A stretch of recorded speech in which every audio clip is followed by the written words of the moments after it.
right now as the bans continue to come through.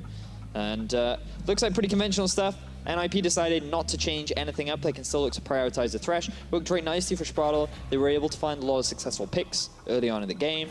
And I feel like there's no real reason for them to shift from that. Well, neither team has changed their Phase 1 bans. Shen, Rakan, Zac for NIP, Elise, Talia, Caitlyn for the Unicorns of Love. Sprattle's Thresh was pretty good in Game 1. He had lanterns where they needed, had death sentences on the relevant targets. And while it wasn't necessarily the reason they won, it definitely allowed them to set up and continue playing in much the same way. Galio Twitch was Phase 1. I'm expecting Blitzcrank to be one of the first big changes. NIP could just lock in the Rek'Sai Jhin again. I mean, it worked pretty well. I also feel that this Galio is more likely to go top lane than mid. Just a hunch. We'll see it as the draft progresses, but very likely that we'll see another Jhin come out from Hikyu. It was one of his more popular picks back in spring, and he's continuing to bring it out here once again in summer. All right, so what is Hylissang lock in now? Obviously, the Blitz is a hover. Well, okay, are we just saying go again? Damn. It wasn't the draft? I feel like that's what they're saying right now. I can't get behind this Blitzcrank pick. I feel like that it is so, it just doesn't make sense because there's a lot of great things that it does offer, like in terms of pick potential. You have low mobility AD carry in the form of Jhin. We did see Exile get a few good picks onto Hikyu in Game 1, and sure, it definitely worked well, and we saw a lot of early roams from Hylissang too, but like aside from that, I feel like that the pick itself didn't offer a huge amount of value, especially when ninjas were sieging and they were looking for picks themselves. Vedius, do you know what one of the examples of insanity is? Doing the same thing over and over and over again and expecting the result to be different every time. Do you think picking the same draft is insanity for Unicorns of Love? So we saw G2 do this exact same thing against Fnatic in the semifinals of Spring Split in 2017, and in Game 2, G2 were able to make it work. However, perhaps Unicorns of Love are saying, look, we failed how we played the early game, we didn't respect Shook enough. I'm gonna guess that the next pick is gonna be a Corki. I would love it. I love casting the same team composition 2 games in a row. Do you? Yes! You get to judge every single decision that they make, every single play. The last lock-in was a rumble for the Unicorn. Ah, the Kassadin, yes! The bait and switch! Yes, the right. Bait and so, switch. my hunch paid off. The Galio was top. We talked about this Game 1 where I said I'd actually quite like a Kassadin in this matchup. I think it's really good for the Kassadin into Corki. This is what I like, Trevor, because this is a fun mid-lane matchup for me. And I had a great conversation with Defici about this, and one day we will have this 1v1 too, so I can dumpster his Corki. So a lot to talk about when we get into game. All right, we'll find out. Kassadin was the pivot. It is the pickup with that magic shield, and the Q does so well against the autos from Corki. And more importantly, Kassadin as a champion, you cannot, or you should not, play forward. Something that Exile has been very guilty of in the past. How drastically different will this game now play out? Because you've still got losing lanes, haven't you? The difference is that Rumble was one of the core damage dealers on the side of the Unicorns of Love. So once he got camped and fell behind, you now lose one of the major damage sources, and you're looking at Samux to be the backup. You're looking at him to try and make up for the lack of damage that you lost in your top lane. Now that you have a tank up there, it means that the focus needs to be on mid for Shook. He needs to try and get this Kassadin behind early on, because it is exceptionally difficult for a Corki to shut down a Kassadin during the laning phase. Now we'll see whether or not Nagne and Shook can shut down Exile. Going into the game, 60% of the fans are in favor of UOL. It's less than I was expecting. The fans here in Berlin, definitely a higher percentage. As the Love Hurts crew are out in a force, the Unicorns of Love need to take 2 in a row to defeat the Ninjas in Pyjamas. And for NIP, they need 1 win to pick up their first series victory in summer.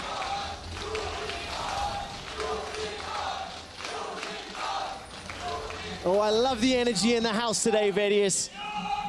But will Berlin be heartbroken? Will the Love Hurts crew be silenced? That's what we're gonna find out as I'm trying to taunt them. Why shouldn't they outnumber me a lot right now?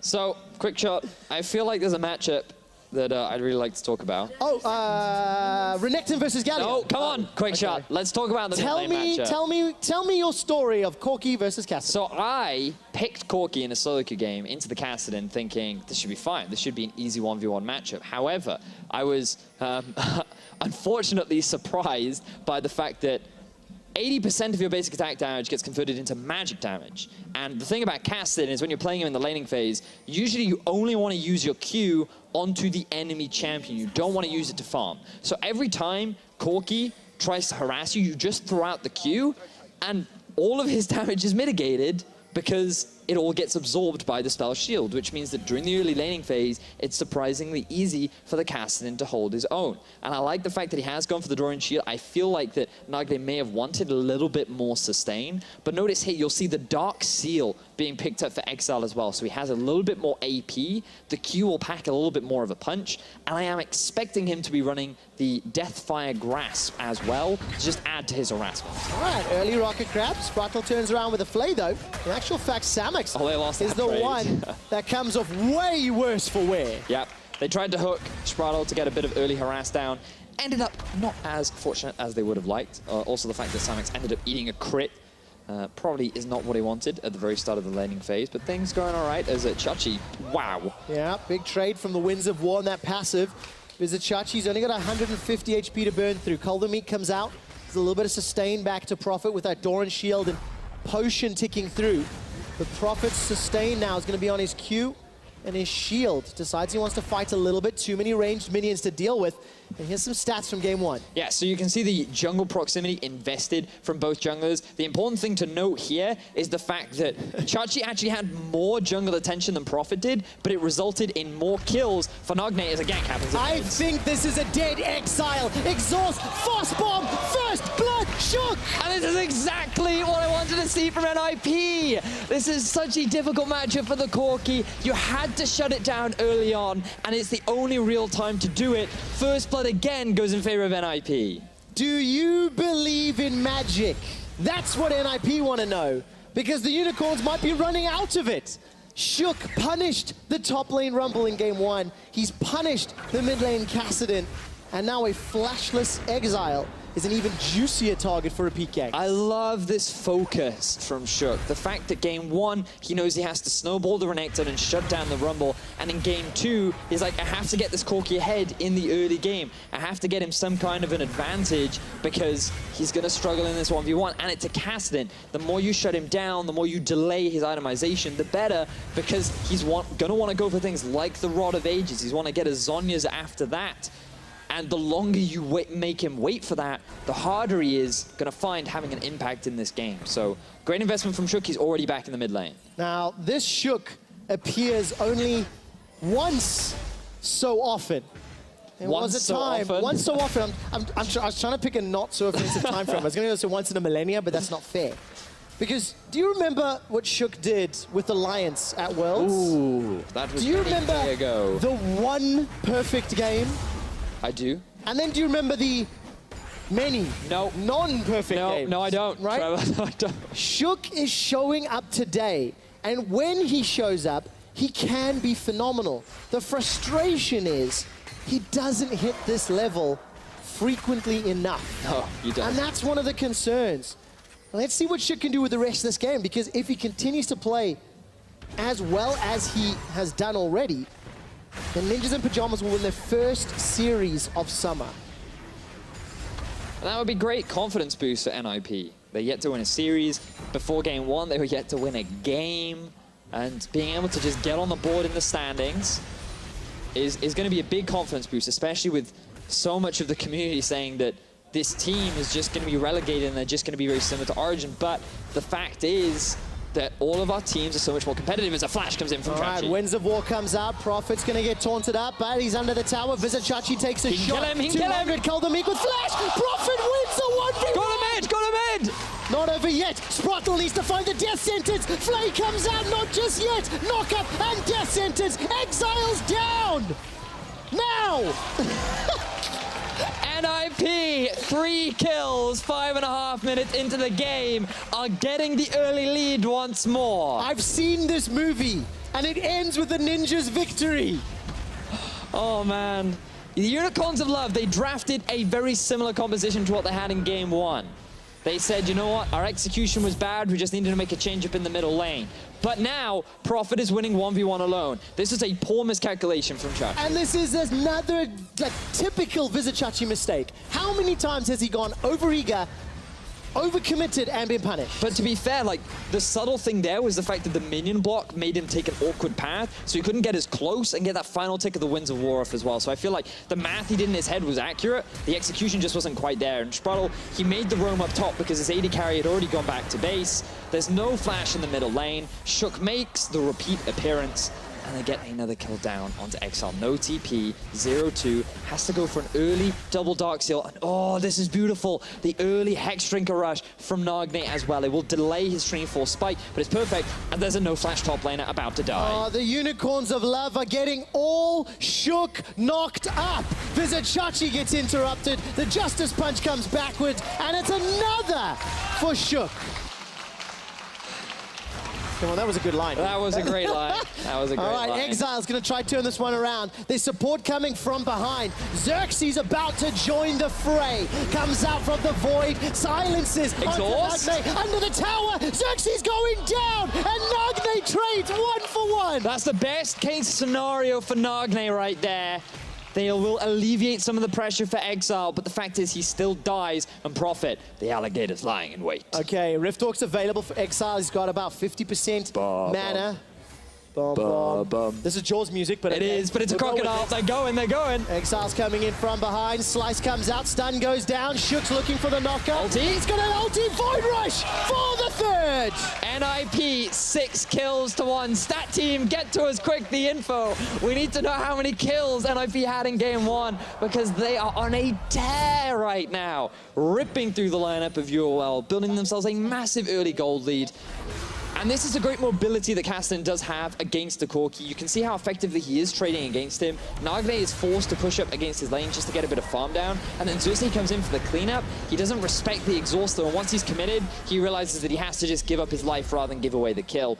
I feel maybe a little bit greedy, but they do shut him down a little bit. They did indeed. Ninjas in Pyjamas have a 2,000 gold lead. 5 kills in the advantage. And we haven't even hit 10 minutes. It's pretty good. It's pretty damn good. But I feel like, you know, it's not quite the expression, but I always think of mine, fool me once, shame on me, fool me twice, shame on you. We've used that a few times already. Because they picked the same draft. Like, the only difference is that means it's not the same, okay? Vedius, the definition of the same draft implies the same 10 But so many champions. of the picks are the same. And let's go back as a gang's happening top. All right, Prophet's going to go down here. Very good rocket grab from Hilly. Ignite may have been the final tick. Unicorns on the board. And they may be able to get Tower first blood as well. 3-man stack on the tower already. Okay, so we're seeing a change now from the Unicorns of Love. They decided that not much was going to happen if they continued bot. Sprotto was going to be given way too much freedom to roam around the map. So let's just swap, get a kill onto Prophet, who has no flash, and let's just try and rush down that tower so we can get a bit of extra gold in our pockets. Smart move from the Unicorns of Love will open up the map a little bit more, give them the freedom to try and utilize this Galio ulti around the map. Very, very close there. Tower first blood picked up by Unicorns of Love means they're only 1,300 gold down. And keeping my eyes on the lane shenanigans. Nagne goes defensive. He gets tagged up by Exile. Do you remember last week, Vedius, you put this little video on Twitter where you're asking whether or not UOL could beat G2. You mean? And you asked a very wise turtle. I did. What would happen in the results. And the turtle said, if Exile stops feeding, they can win.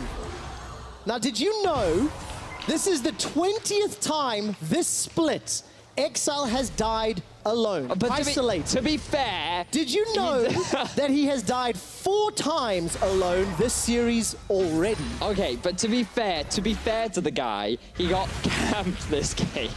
2 jungle ganks very early on, a support even game mid as well. I cannot blame him for that. I'm merely reporting the stats. That's fair, but bear in mind there's always context. Now, Unicorns of Love, they want to try and fight around this Rift Tower. I completely agree with you. Exile has been one of the underperformers. Let's see if he can make up for it in this fight. Let's find out in a moment or two. No, he can't because he's dead. Hiku just took him out. This one wasn't isolated, though, because he's got a few teammates around.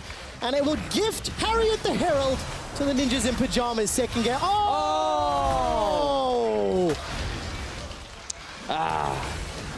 You can't keep him waiting, Trev. No, you can't keep him waiting. You got to keep him charmed. Yes. She's fickle. Yes. Very impatient. You need to treat the lady right. All right, Prophet is under threat here. Teleport coming down. Vizichachi's going to finish it up. The Durand will taunt him under the tower. Samix is the one that's tagged. Oh. He's stunned. Prophet's looking for the kill. He gets it. Oh my God, Prophet's not done yet. Now Xerxes in trouble. Winds of War comes out. Prophet's caught between a rock and a hard place. Vizichachi escapes with his life. It's not done yet. Harriet is going to unleash on the mid tower. Oh my word, Prophet, you played that beautifully. Getting a 1v4 and still coming out with a kill. This means that NIP can continue the siege on the mid lane. Exile doesn't have the wave clear. NIP taking full control of the map. The team Unicorns in Love had been praised one of, if not the best team in Europe for a few weeks. Debatable. And they are about to lose to a 0-12. Now, correction, 1-12 Ninjas in Pyjamas. There's still a lot of the game left to go, but if UOL keep trying to force plays like this, it is going to end in disaster for them. They were not planning on having Samix get tower aggro, but I believe it was because of the poison. I believe that is what drew the aggro. It meant that Chachi couldn't hit him before Samix actually got underneath the tower. And because of that focus, Samix ended up losing his life. The ulti ended up getting burned from Chachi as well. Xerxes had to come all the way down. I mean, he was already there, but he ended up getting tower aggro too, so he almost lost his life as well. Like, that was messy. Messy indeed, and it means Ninjas in Pyjamas come out on top. As far as towers are concerned, 3 towers to 2. They've got 8 kills to 3. And the gold lead is not as significant, okay? Hiku's gonna try catch the lantern. He's silenced, will get out alive. This Samix tried to unleash. But look at the minimap really quickly. A lot of vision for NIP around UOL's top quadrant. And Unicorns, they're gonna get spotted. A lot of information here for NIP to work with and try and push this 3,000 gold lead a little further. They've got a CS advantage in top and in middle. And they're now gonna fend off UOL in the jungle. NIP, they will end up losing their Raptors, but we're now seeing a bit of a UOL classic. Group up mid, try and force some stuff to happen. This is allowing Unicorns of Love to invade pretty heavily into the bottom side of the jungle, steal away the red buff, so UOL, they're at least still trying. Like, you can never count the Unicorns of Love down. Even though they're at a 3 gold deficit, yes, their win condition is still very evident with the Twitch and with the casting. They've always got that late game threat. Yeah, I mean, minus 3,000 gold at 13 minutes, still higher than the average. Average lead at that time is 1,400 gold. Deficio figured out yesterday on broadcast. I heard. Just reminding you, you know, keep that meme alive for a little while longer. Unicorns of Love were down 4,200 gold at 15 minutes in game 1. And what was more impressive to me was not the fact that UOL had been beaten that handily, was that NIP did not concede it. They continued to push, they continued to play the map, they set up around Baron well, played very, very well in the mid game, and they have to do the same if they want to close this game. And that's the big thing, because NIP are playing very well. Like, Unicorns of Love individually, maybe they're making a few mistakes here, like Chachi dying in the 1v1. You can see what the intentions were. The plan was to get the solo kill onto Prophet. The execution was slightly off. But aside from that, like, it is NIP finding these advantages. As a Kassadin, it is very hard to deal with getting camped, especially when the support roam's up as well. So I love the way in which they're playing, and they're continuing it right now. Hylissang's caught out. He's going to flash away. Rocket Grab doesn't find a target, and the 3rd and 4th shots are dodged. It did cost Hylissang his flash, so at least that super speed engage with the overdrive will be limited somewhat. And there is something to be said for Unicorn's team comp with a Kassadin and a Twitch and a Mountain Drake. Yeah. If NIP make any mistakes, it's going to be much more punishing. You can't run away from a Kassadin. The problem is that Kassadin only just got that Rod of Ages. 2 stacks of 15 minutes means that it is going to be heavily delayed before it really adds a lot of value for Exile. And in that meantime, Nagne is well on his way to completing that Trinity Force. very valuable spike. It gives you a lot of additional burst damage very early on into the game. The components, maybe not that strong, but once you complete it, the added power that it gains, especially against the Kassadin, is absolutely huge. And one of the big things that slowed NIP down last game was the fact that there was a lot of wave clear from the Galio and the Rumble. Kassadin is not known for his wave clear, which means NIP should be able to speed up their tower taking process. All right, Shook's got flash available, has tagged Samox. Not going to fire the Void Rush. And you mentioned the delays for NIP. I also felt like they were waiting for those item spikes. That's very true, Especially getting closer to 2 items. The fact that Nagne's Trinity Force has been delayed, which you've mentioned and talked about. At the very least, his Hex Drinker will help out somewhat against Chachi and Exile as the game plays out, but still waiting to finish that Triforce. And seeing as we're on the topic of itemization, I want to touch briefly on this Frozen Heart. Not only is it a great item for Vizichachi, but also because you have 2 80 carries, even though Nagne does magic damage, the attack speed reduction that you get from it is still going to be super valuable and will contribute a lot. And the extra mana and cooldown reduction that you get just makes it a good all-round pick against this comp and also for the Galio. Yeah, it'll 4 sets of Ninja Tabai. Yeah, a lot of armor. Unicorns of Love are borrowing the Pyjamas wardrobe, apparently. As NIP still maintain their lead. Still not the 5,000 gold that they had from game 1. Scrying Bloom is popped. I love the way you said that. Not quite the 5,000 gold. As a pick happens now. All right, Hylissang, remember, no flash because he was caught earlier. Hero's entrance buys enough time. Shook is in so much trouble. Void Rush not going to save his life. And Unicorns get their 4th kill. So a little overzealous there from NIP. They wanted to try and punish Hylissang after his flash was down, but you also grouped up against a 4-man UOL, and they were more than happy to go for it as another engage happens in mid. All right, Curtain Call comes out. Hilly slowed down, tagged, burst, chunked, and killed. Sprattle pulls himself to the corpse of Hylissang. And now all of a sudden, NIP 4 on a potential 4 pushing. Look at Exile, he's in the top lane. He's a mile and a half away. Teleport could be channeled. It is coming into the mid lane. Vizichachi's going in with a Duran, gets a 3-man taunt. Lantern is going to at least get Prophet out to safety, and Xerxes gets chunked down before Exile gets a kill. Prophet goes under the tower, and Xerxes able to escape. Now Prophet's down. That's a double for Exile, and Unicorns are right back in it. Massive team fight win for the Unicorns of Love. The flanking in from Exile means that he picks himself up a double kill and is well on his way back into the game. Yes, he fell short earlier on, but we talked a lot about the win condition for Unicorns. The late game scaling of Kassadin and Twitch means that every time you try to force a fight and it goes awry, Unicorns very quickly climb back into the game. Absolutely quickly. Here's the replay. Look at the minimap as Exile's a mile away. Yeah, so here's the replay.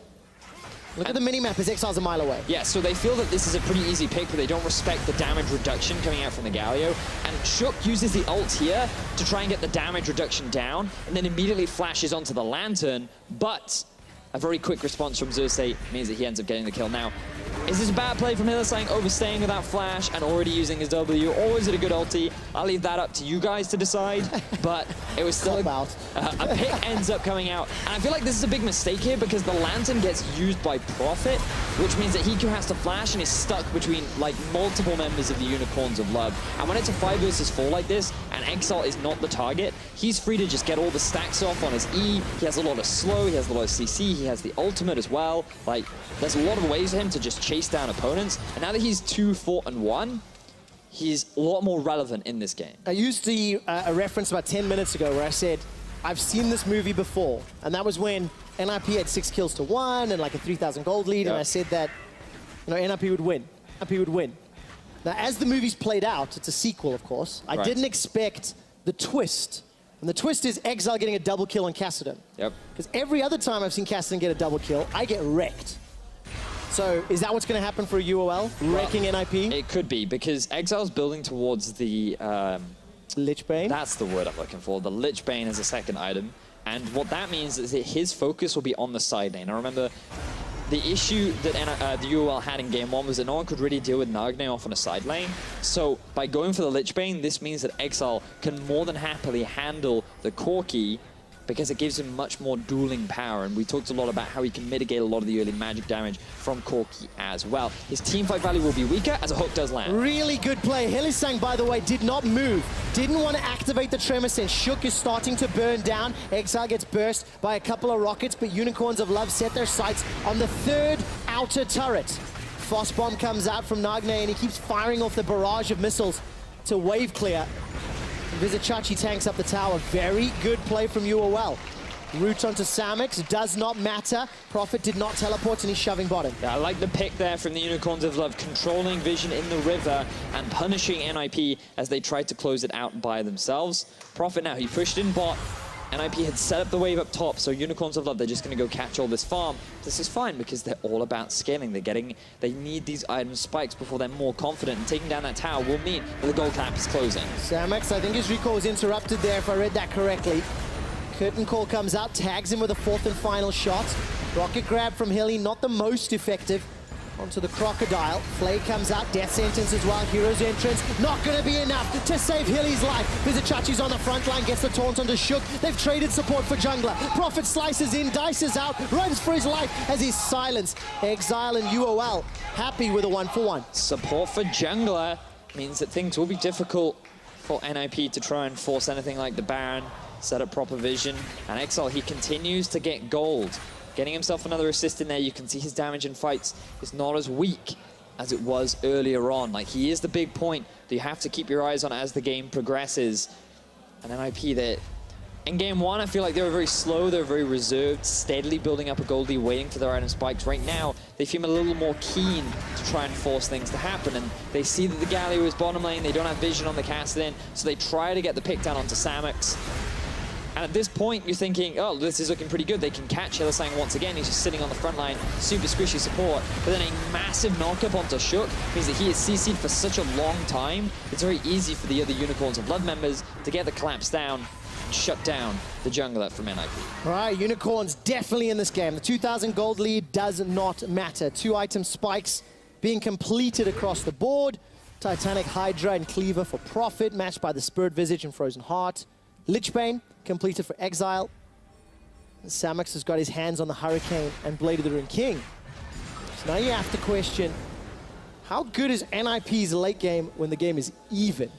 And that's what we're going to evaluate. Well, I feel like their late game is still very, very strong, especially when you're going for such a heavy crit build with the Jhin.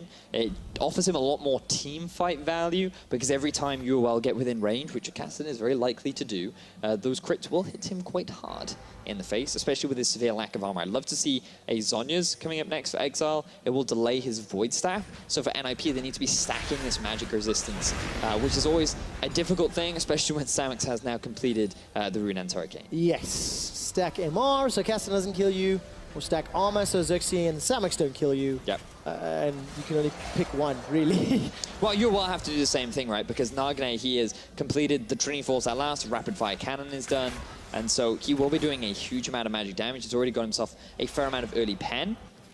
And so you always have to respect the amount of poke and harassment that Nagne can throw on this Corki. And at this stage of the game, Vedius, vision is very important. Unicorns of Love open up onto Hikyu. They've got a fair few wards inside the left-hand quadrant. So many jungle. control wards in the inventory. This is beautiful. I can hear Deficio at home right now, just getting so excited with glee of all the vision that's available for both teams. Yeah, there's a song from Lonely Island that makes me think of what he's doing at the moment. And Unicorns of Love need to try and combat, what's that, 2, 3, 4, it's about 10 control wards in the NIP jungle. Exile gets a good opening trade before being burst down. Remember, Nagne's still got that Hex Drinker.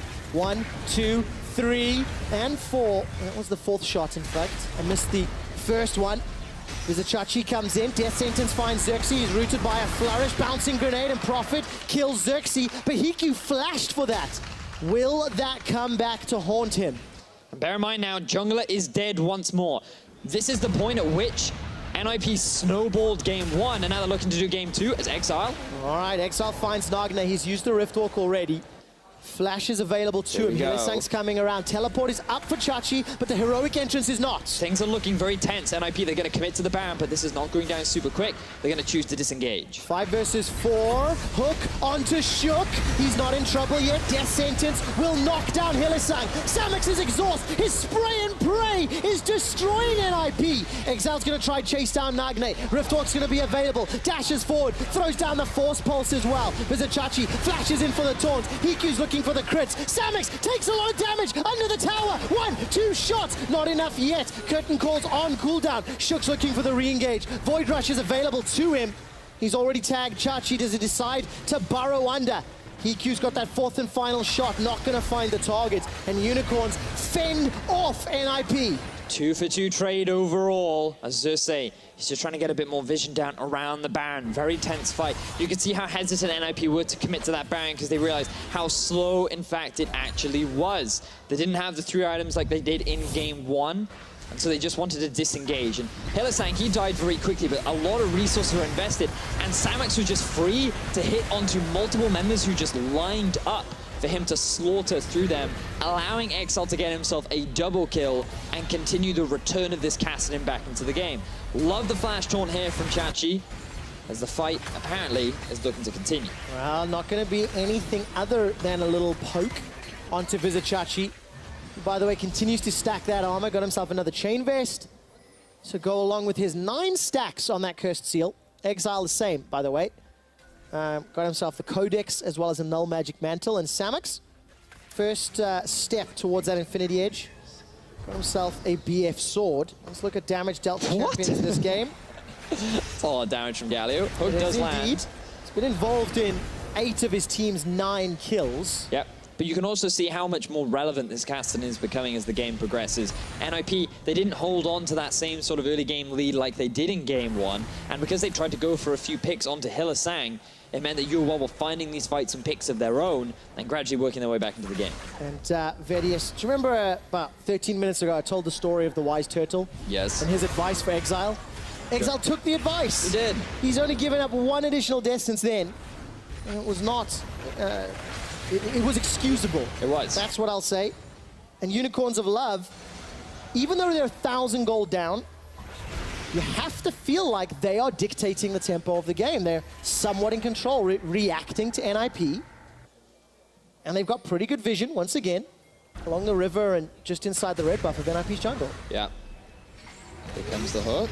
All right, Hylissang, where's the rocket grab? Looking for a target, manages to find Hikyu. Hero's entrance. That's another for Samix and UOL. A 3rd is secured as Prophet puts down the Dominus. He will get shut down by Vizichachi. Unicorns are looking for the ace. Rocket grab onto Nagne. He shoots, he scores. UOL get themselves the ace, and they're gonna get the base as NIP fall. 5 men dead to the Unicorns of Love. The base is the target. The minion wave makes its way in. Inhibitor turret falls. The inhibitor will as well. And with 30+ second death timers on a few members of NIP, Unicorns are just going to back away and try take the Baron as well. They're rushing straight towards it because they know Prophet. He has no teleport available. Hikyu has only just respawned, and they should be able to get themselves this objective. The big team fight power the Unicorns of Love are so well known for finally comes through as they obliterate the ninjas in pajamas and reclaim control over game 2. This is so exciting with Baron and a gold lead and such a powerful late game comp from Unicorns of Love. You have to feel this is going to a trilogy. So keep your eyes on Hikyu, because he should be outside of the fight, but because of a great hook from Hylissang, he get dragged into the knocker. The spray and brave from Samix eviscerates him, and without the main damage dealer available, it makes it super easy. And another great hook from Hylissang. I personally am still not a massive fan of the Blitzcrank pick, but he is making it work as we reach the 30-minute mark. Well, silencing at least some of the critics this game, found multiple picks. By the way, boom, boom, boom, boom. Boom, boom, boom, boom, boom, boom, boom, boom. Here comes Prophet and Ninjas in Pajamas. They've killed Samix. Hero's entrance comes up from Vizichachi as Xerxes leaps to safety. Xerxes going to be the target. The rest of UOL, they're still engaging. This is a 4-on-5, and UOL might be winning. Curtain Call is fired down the mid lane as Berlin erupts with Unicorns Loves. They turn it around. Sprotle is the target. Flash engage with the Force Pulse. And Exile gets himself a solo kill there onto Hikyu. The rest of the team in backup.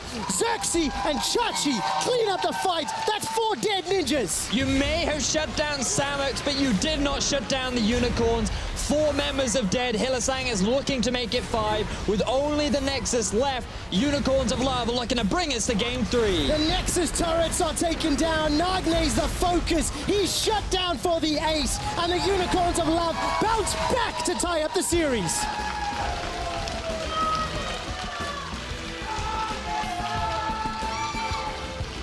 Explosive ending to that game 2.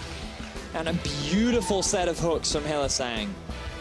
Definitely making up for him getting caught out of position.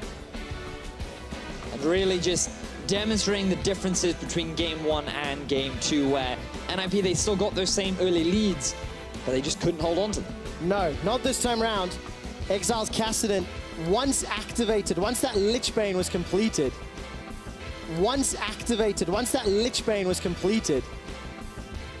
just became too problematic for the Ninjas in Pyjamas. But I do have to give kudos again to Shook. Game 1 and game 2, the right target, the right lane, the right execution to give his team multiple 1,000 gold leads. And you can see Nico the Pico on screen. He's definitely had a few emotive reactions this split, and definitely giving a stern discussion to his team. Well, after getting such a convincing early game, you'd expect a similar fashion or similar result. But it does seem that with the change-up with the Exile on the Kassadin in the mid lane, they always had that late game condition. And they didn't really need to get to super late game because they found a bunch of picks onto NIP. NIP were just a little too overzealous with a lot of their plays, and they just gave a lot of windows for the Unicorns of Love to gradually claw their gold lead back and eventually turn it into a win. I mean, that was a 30-minute victory. Like, when you actually think about the average game time, there's several minutes longer than that, usually. And NIP were down, NIP were up 4,000 gold to lose by a few thousand gold. Anyways, Unicorns of Love, they managed to tie the series here in game 2. Let's find out what our analysts think about exactly how they bounce back, Thank you, Quick Shot. Well, what do you guys think? Oh, yeah, I'm just kidding. I mean, we can start with that open playing field of, I guess if we want to start, NIP actually, like, starting the game looked great. Yeah, they looked great, just like game 1. Put all the pressure down on the map. And that feels really weird to say, because NIP have struggled for a while. They've had good, consistent early games, but never have they been crushing their opponents like they have in this series. And I think that's a testament to clearly some of the improvements they've been making, focusing on getting Shook, specifically this game into the middle lane. That's got to feel bad when you cast it in, when Rek'Sai comes in at like level 3. Yeah, after the first gang, when you burn flash level 2, it's just, it feels bad, man. There's not much to do after that. Like, it was Thresh coming in after that, flashing, exhausting you, then you kind of give up at this point, and top lane is not going so well either, but... he was really trolling here. Like, previous to this, he got TP advantage, like he traded really well with Chachi towards the Renekton, and then he got a base for free where Renekton TP'd back. And then he was like super greedy afterwards, where like, you can see he has TP up here, he could base and TP back to lane, and it would be super one from him, but yeah. Yeah, that's what you talk about often with Vizichachi, is the fact that when he sees the kill, he doesn't care if he dies, if he can still get the kill, and I believe that's probably what happened here. He thought he could still get the return. Maybe a bit of disrespect, I don't know, like, he does this often, as you say. I think it's a Vizichachi special. He does this often, and he was MVP of the split, so I guess we can't fault him too much for that, but we can in this game. NIP, fantastic start against Sencooks, and then we have... Last time, Galio, you didn't agree that it was a Kassadin, or an Exile champion, rather. Kassadin, though, definitely an Exile champion. Yeah, do you agree? Definitely an Exile champ. Didn't go so well in the game, though. I think the game should have been pretty much over, but I think we have the replay of that, what happened. We pretty much lost the game as well, so it was a bit of a troll incident, I would call it. As a lot of solo queue players would probably have raged a bit at their top laner taking that lantern, and... Because Prophet was doing so well before this, and this is where you guys said, if we pull up the replay, in this moment, he kind of started throwing it away for his team. Why is that? What does he do so wrong in this replay? It's going to come up in just a second.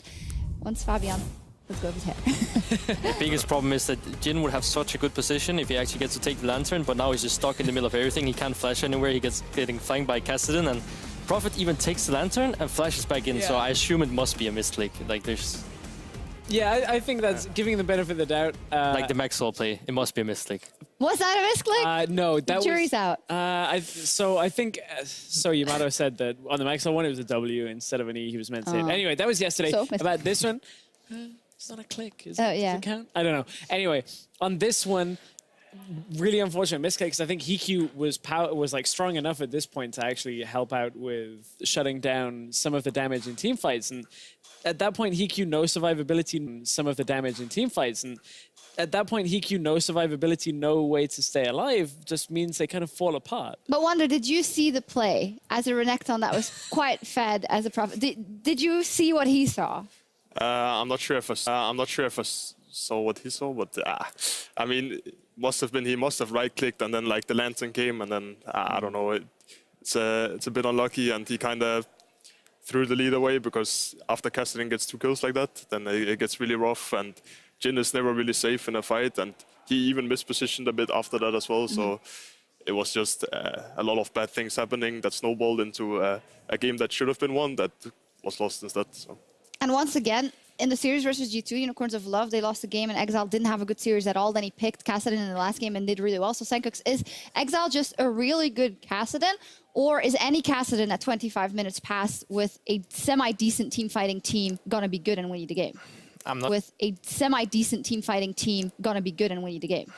not sure, like... This game, I would not call him a really good Kassadin because... I would not call him a really bad one either because he was 0-4-0. That's just what happens when actually teams know how to punish Kassadin, and they actually did it really well this game. I mean, NIP punished him really well, but in general, I just felt like it was NIP's game to lose in a way, and when you give overkills to Twitch and Kassadin, the lead is gonna shift really fast, really heavily towards the other side, so...